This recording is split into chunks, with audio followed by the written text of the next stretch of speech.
Well, we were from Louisiana, Logansport, out on the border. And we always sort of, only the river between us and Texas, Sabine River. So we always sort of considered ourselves Texans anyway. We live right on the river there in Louisiana. So 200 foot in the house, you were in Texas. I was born in 26, and then, just lived right there. The only place we ever did live there in my great-grandfather's old house that he deeded to us, willed to us. He was a blacksmith, gunsmith, a very good gunsmith. He was an inventor. In fact, he invented the cotton gin. Do you work with Eli Whitney? Yep. And he also, I didn't see any paperwork on that, but they told me. He also had the citation on the wall for he invented the hand grenade. He was German, real smart old cooter. He made beautiful guns.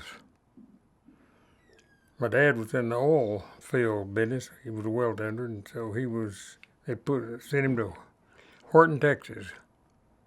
I was born 26, and the Depression hit in 29, and the bottom of the Depression was 33. We didn't come out of the Depression until 40, when the war started. We were solid Depression, and of course down there, and the big executive, I don't guess there was anything else. But that's when the Depression ended, when all the boys went into service and all the plants opened up and everything for war. It was a good life, I guess. We didn't know the difference. Everybody was poor. So I don't guess we knew we was poor. Nice thing about it, like with us, we had 20 acres of land that Grandpa had given us, great-grandfather. And we raised everything that we ate, and I do mean everything. Cattle, beef, hogs, chickens, and tuck patches, gardens, fruit, orchard. We raised it all. There were 10 of us. William Merle Barfield, Eva Ida Horn. It was Horne. And the Barfield was the English side of the family. The other was Bricker. Wilhelm. I'm from the Wilhelm family. You remember them, reading about them. They ruled Germany for years. General Motors Parts Division. You run up and down the aisles in a little buggy, and with a list in your hand, and you pick all the parts, out of the bins, put them in your basket, take them up there, and they ship them to the dealer that ordered them. They had a little job that come up for assistant foreman on shipping, and I put my hat in the ring, but what guy had just been there 2 months, and he had a couple of years of centenary. So I was griping about it back there at the sub files, and one of them laughed at me and said, "Barfield, old man, your beard's hanging down. The basket, you'll still be your picking parts."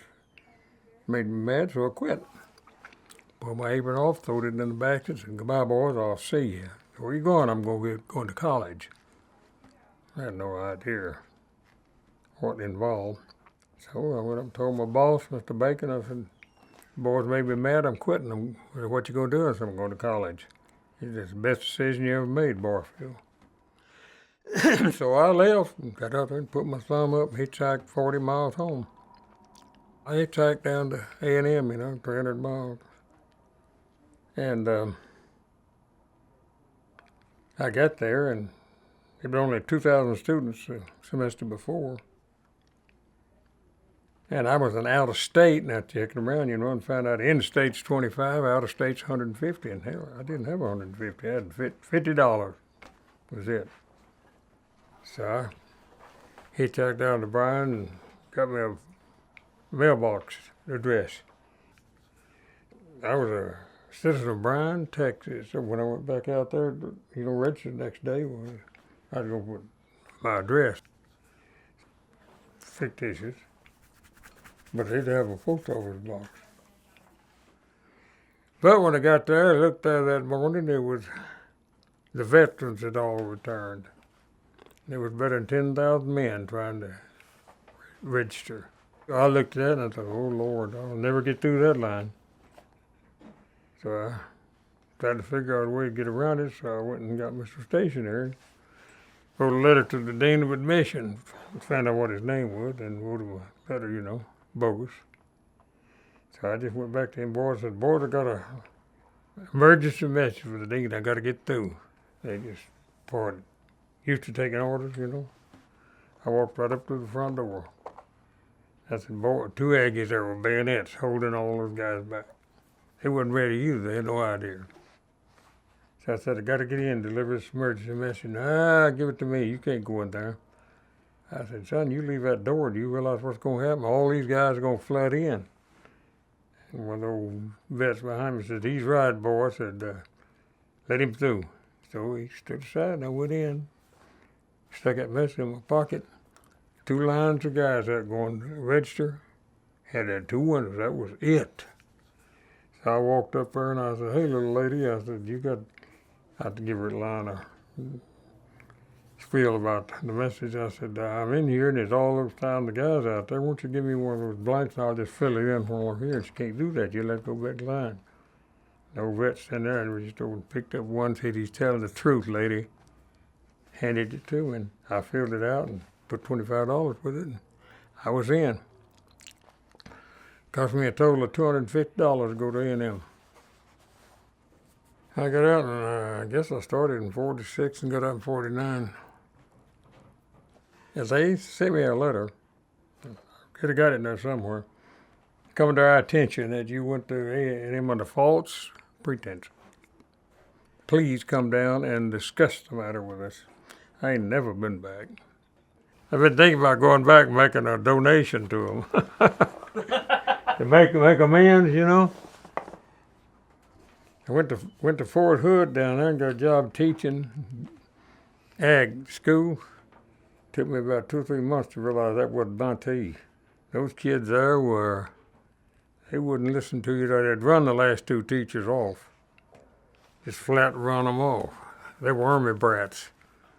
So I decided I didn't want any more of that, so I got a job in GI school. There were veterans coming back, and they were interested in learning. Of course, one of them told me the first day of class at the Barfield, now you hear, now let's forget all that crap you learned at college, which wasn't nothing. Now we'll teach you something about the farming business, and they darn sure did. They knew what they were talking about. A lot of difference between the books and everything in school and there and doing it out there on that piece of land. Lots of difference. So one of the teachers now, he was he'd been a paint inspector in the past. He was going to Bell Helicopter, had him a job in the paint department. So I said, well, that sounds like a good deal to me, somewhere to go there. So I applied to Bell. Got me a job in dispatching. That's the job they give the guys that don't know nothing about nothing. I don't know nothing about helicopters. But dispatching, all you're doing is picking up a part here and a part there and a part there, One day I was on the way to work. I didn't live about 2 miles from Bell. And I saw a guy stand beside the highway with a flat tire and a disgusted look. I went on past him going, I was already late. I don't know why I stopped, backed up. I asked him what the problem is. He said, flat, no spare, and don't even have a jack. I said, you are in a mess. Where do you work? He said, Bell. Well, I said, so glad, get in, let's go to work. I'll come by on this afternoon, we'll go to your house and get all that. So we went to work, and just before we got to the plant, he said, the guy had been building some houses across the street, little frames. And he said, I've got a contract to sell those houses over $3,000 apiece. Can you imagine? He said, I got my real estate license yesterday. He sent to Austin $5 and they sent my license. No test, no nothing. He said, I make $50 a house. And he said, I'll split with you if you run across a customer. I can't leave my place of work at all, except to go to the bathroom. You can go anywhere. So I said, that sounded like a good idea, because I made $1 and a nickel, and I calculated that right quick, and that's worth 3 days of work. One commission worth 3 days of work. That morning I was up at one of the cribs picking up some bearings to put over 1 or 2 crib, and I heard a guy driving from Granbury every day. I said, buddy, I can fix you up right across the street. I said, I got some houses up here, and get him $300 or $3,000 total, FHA, you know, and I can get you in for $300. He said, let's look at them. So we punched out. I went by and told Herman I had a live one. We punched that one on it, and third house, he bought it. Went down the street there to the lumber yard. After he got off work and put in a loan app, and that was it. And I done made $25. Well, after that, I made a lot more money selling real estate than I did work for Bill. Herman J. Smith. He's dead now. He's 52 and he fell over dead. He was one smart cookie. Herman said, you know, the money's in the house building. I said, why don't we build a couple? I said, well, you got any money? He said, no. Well, I had a couple thousand. So I saved up selling them stupid houses. So we went to Halston City and bought 2 lots, 1,000 apiece. Finally found a lumber yard that loaned us money to enter them, and so we built them, had them sold. Before we ever got them finished, they were sold and closed. So we bought a few more lots scattered around, you know. And when the Herman said, well, you know, the money's in the development, the subdivision. He said, that's what we ought to be. And I said, well, how much money you got? None. I said, well, I ain't got that kind of money. I had 10,000 about. So anyway, I knew if an old lady had 50 acres and she 1,000 an acre and she wanted 10,000 down. I'd been toying with the idea myself, but I didn't do it. So I was in there delivering some parts into the department. An old guy named Grady Buck said, Barfield, said, I sold a little house and I got $13,000. I'd like to go in with you and Herman, third. So I checked with Herman, he said, fine with him. So I said, went back and I told Grady, okay. So that night I went and made a contract with that old lady and bought her land, give her my. That's right, I didn't have but 5,000. So I give her a hot check for 10. Next morning I said, Grady, ante up. You just bought yourself a third interest in 50 acres out here. He said, Barfield, me and my wife got talking last night. There ain't no way we can risk that 13. That's all we got. No way I could risk that. We could risk it, you know. I said, I'm sorry, but I got to back out. That's where you got me in a mess. So I was up there where the form of the whole place was, griping about the deal. And he said, can I get in for 10? Old German, Joe Fuchs. I said, you sure can. So he wrote me a check for $10,000 and handed it to him. We shook hands. That was it. He was the third owner of that particular subdivision. And I had had the land all paid for before I had the first lot ready, selling commercial off the front. So it went there and we bought the next one. Vacant I bought there was 330 acres. Mayfair. Hearst Bedford Development. Herman went commercial. I didn't want to go. And so we closed it out. Paid Herman off, paid me his third. Good many years later, old Grady Buck showed up in my office one morning. He said, Barfield, I got to know something. If you'd worrying the hell out of me. He said, how much would that 10,000 be if I'd have stayed with you? I said, you don't want to know. Because I'd written your check for about $4 million. And he never turned a hair, you know. When I got here, it was 200 people, maybe. Had a grocery store down there somewhere. I was trying to think of the day where it was. That was it. It was 4 or 5 of these little towns, you know, Hearst, Bedford, Euless, Northwest and Hills. They were just little old towns of roughly 200 people in the right place at the right time. It was all farmland. Roads were all asphalt and sand, 2 lane. It was strictly rural. I mean, Bell Helicopter was the first thing out there. And there was a 200-acre tract, you know, that I was on contract with here where the Tarrant Jr. is. I had that one, and I had in closing, and Mr. Black had a heart attack and died at night.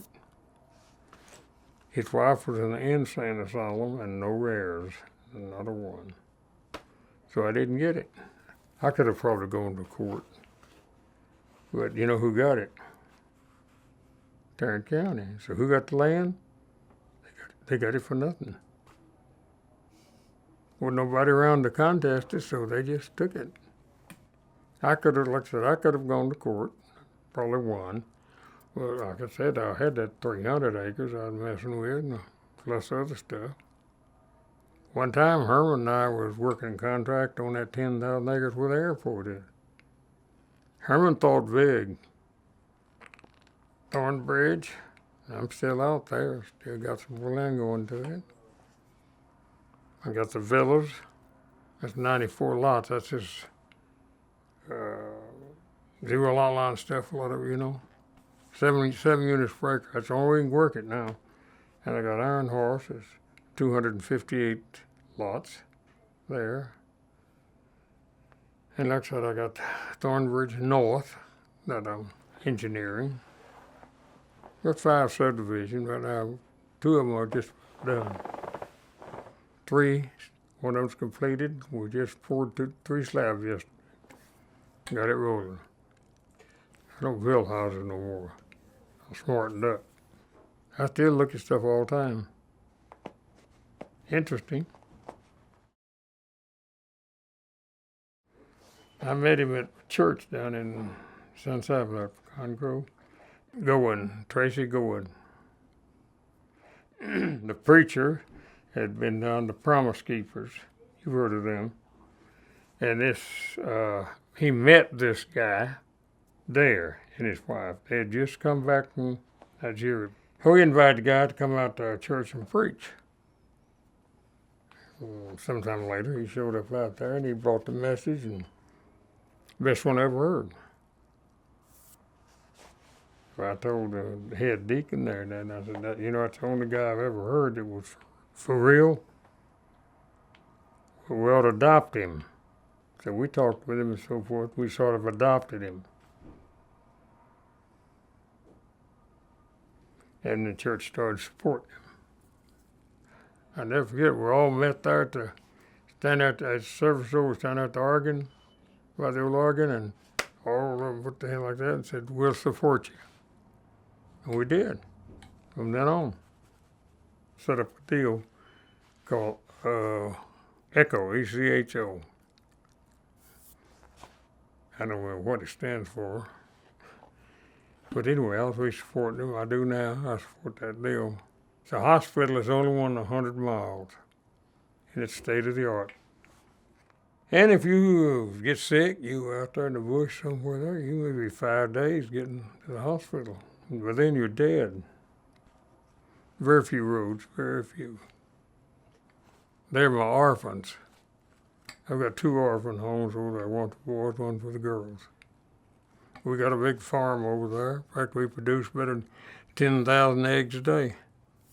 Broilers, we got cows, goats, pigs, you name it. We've got about 30 employees between teachers and people who worked on the farm. Got about 30, something to do. Well, I don't need the money. So I keep them going, help keep them going, with money each year. I got a Barfield Family Private Foundation. The money comes in, I can't spend it. I get money off of all royalties. And I can't leave it in there because the government takes it away from me. So I give it away. Well, I just had land I give to the city. I give them 88 acres along that subdivision. It's along the river. I couldn't use it. So I deed it to the city. And they spent $2.5 million and put the trail, 10 to 12 foot wide trail in.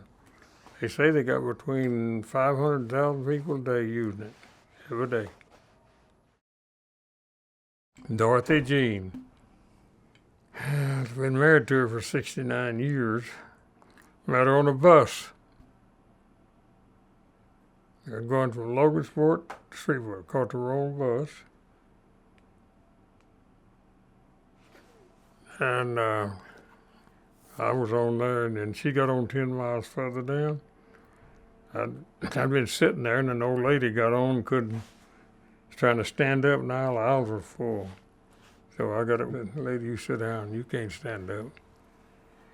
So I'm standing there, and then the bus stops at Long Street, and people get on, and you just pack further and further back. So my wife, at the V, was standing right next to me, so in 40-something miles, chest to chest, I fell in love.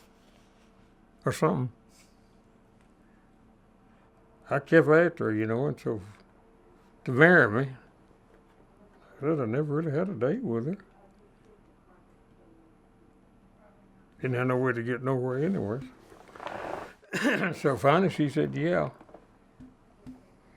I asked her one day, a good many years after, I said, tell me something. I've always wondered. I said, why did you finally pick me over those young, good-looking guys? She said, I figured you was the only one to ever amount to anything. She was right. I guess, I don't know what they've done. But she did all right. She developed one subdivision, and she had a nice chunk of property out there. You know where Walmart is out there on Precinct? Well, all that stuff back there, Target and all, Cotton Patch. I tell people that picture on the wall there, that's what it looked like when she bought it. Caught about that high.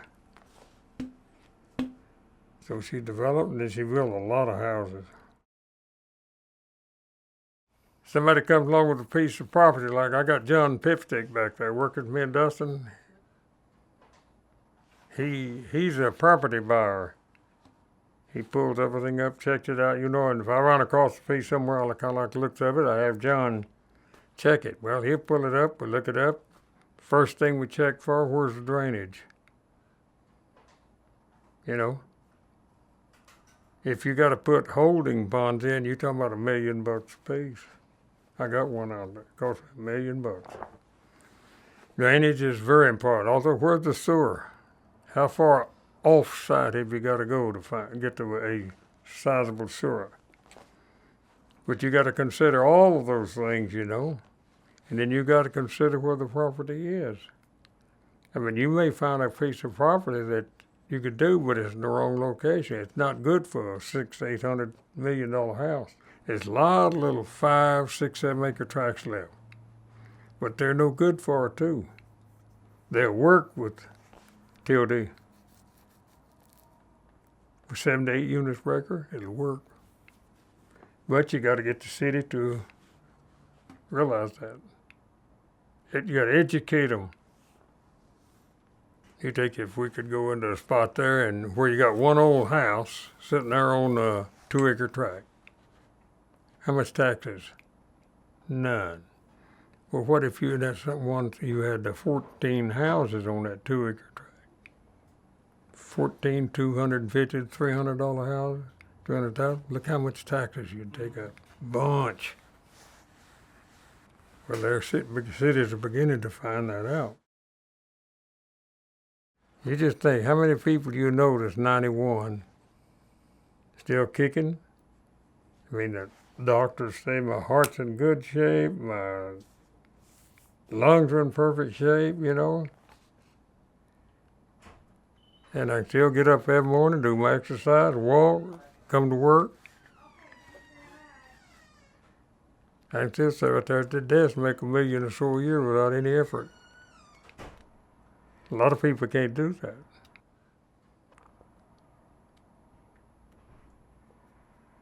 But I give it away then, because I don't need it. I looked at that watch right there. I think I'm going to buy me one of these fancy ones you like everybody's wearing. That cost me $14 when I was at A&M. Waterproof. I was taking swimming lessons. I bought that so I could swim with it, there. And that's it. That's the only one I ever bought. About time to retire it. Well, I ought to have a good, nice big one. I lay in the casket, my hands folded, and have a pretty watch instead of that one. I never did spend no money on myself. Me and my wife, neither one did. Never had nothing growing up, and I don't guess I ever really wanted nothing. All these people say, well, why don't you build you a $3 or $4 million house? And what for? I don't want it. I'm just a simple individual. Been a long trail.